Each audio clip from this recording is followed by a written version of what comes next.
Pernah nggak sih ngerasain satu momen, tapi kayaknya kamu udah pernah ngalamin itu sebelumnya?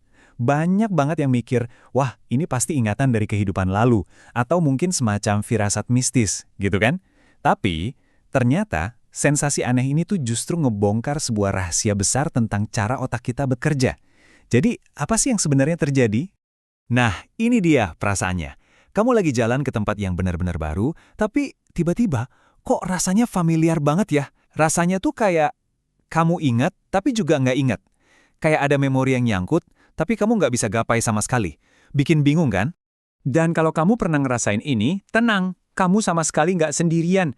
Coba bayangin, sampai 97% orang di dunia ini pernah loh ngalamin deja vu.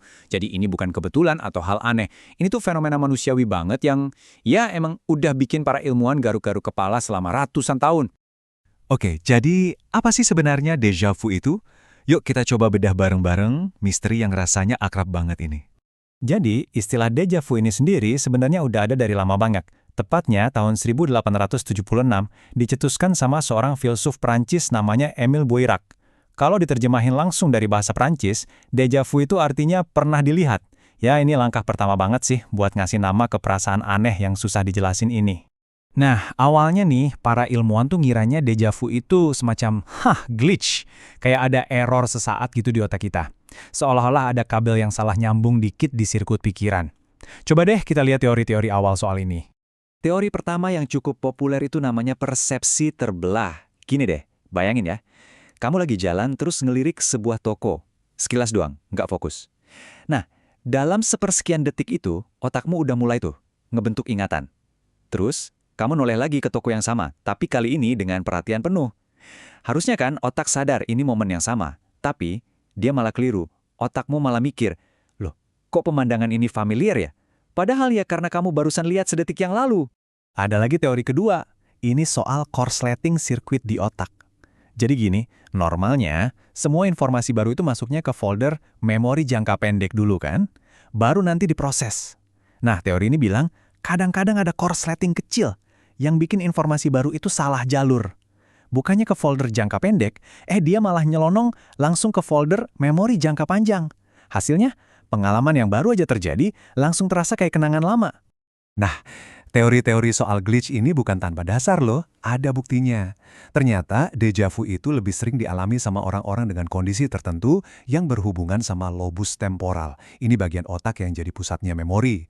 Contohnya kayak orang yang sering migrain atau punya epilepsi.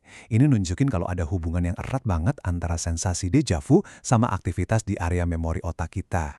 Oke, jadi selama ini kita mikirnya deja vu itu semacam error atau kesalahan otak kan? Tapi, gimana kalau semua teori itu salah? Gimana kalau deja vu itu justru sebaliknya? Sebuah pertanda kalau pikiranmu lagi bekerja dengan sangat-sangat baik. Gimana kalau perasaan aneh yang bikin kita bingung ini sebenarnya bukan tanda kegagalan, tapi justru tanda kesuksesan sistem di dalam otak kamu?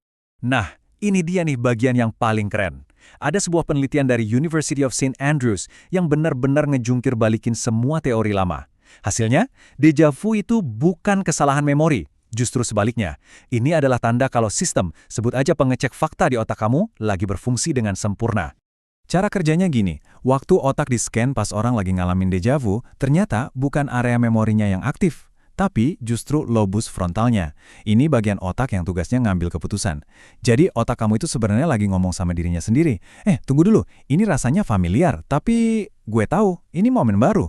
Nah, deja vu itu adalah momen ketika otak kamu berhasil ngenalin dan nyelesain konflik memori itu. Keren kan? Ini juga ngejelasin satu hal penting. Kenapa anak muda lebih sering ngalamin deja vu? Jawabannya, karena sistem pengecek fakta di otak mereka itu masih tajam-tajamnya, masih sangat aktif. Nah, seiring kita bertambah tua, sistem ini kerjanya agak melambat.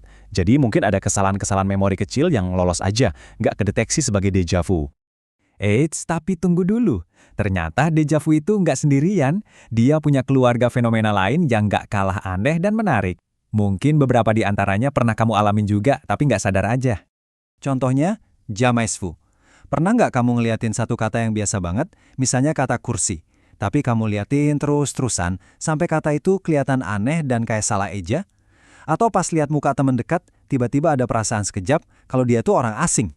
Nah, itulah jamais vu. Artinya, tidak pernah dilihat. Dan ini kebalikannya déjà vu. Selain itu, ada juga yang namanya déjà revé. Ini perasaan kuat kalau kamu yakin banget pernah memimpikan sebuah kejadian yang lagi berlangsung.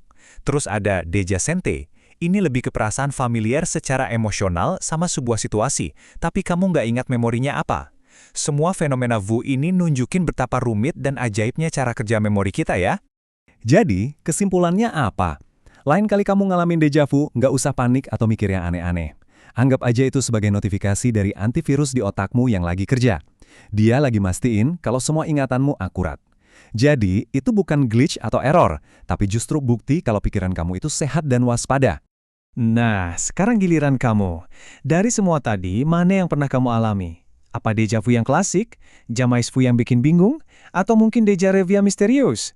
Coba deh diingat-ingat lagi, karena pengalaman kamu itu adalah bagian dari cara kerja pikiran manusia yang super luar biasa.